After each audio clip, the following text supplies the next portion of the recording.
All right, y'all. Let's get into this breakdown of Luke chapter 21.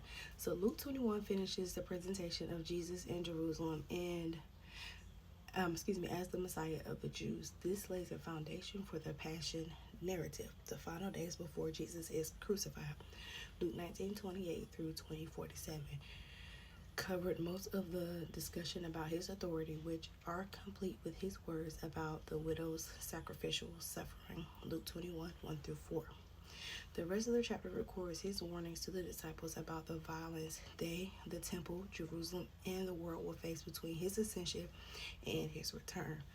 Matthew 24 and Mark 12 41 through 13:37 covers the same material.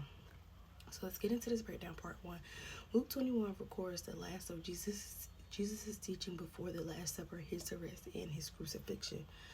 Luke 21 1 through 4 would easily fit with the context of Luke chapter 20, Jesus' claims of authority among the religious leaders. The poor widow is a foil for the scribes. In Luke 20:45 through 47, the widow gives to the temple treasury with no fanfare. The scribes dress for the attention they crave. The widow gives her last 2 copper coins to the scribes, engaging in unfair business practices in devouring widows' houses. Luke 20:47. By condemning the scribes and praising the widows, Jesus claims authority over the religious leaders in their expectations, values, and traditions. All right, Jesus. So Luke 21 5 through 6 begins Jesus's prophecies about the coming days in the end times. This group of prophecies is primarily oriented toward the Jews, although some events will also affect Gentiles. The disciples comment on the majesty of the temple. Jesus tells them the temple will be destroyed. Luke 21 7 through 11 continues Jesus' prophecies.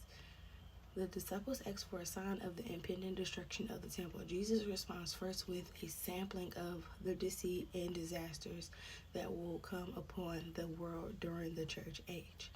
In Luke 21 12 through 19, Jesus backtracks and describes what his disciples will face as they build the church.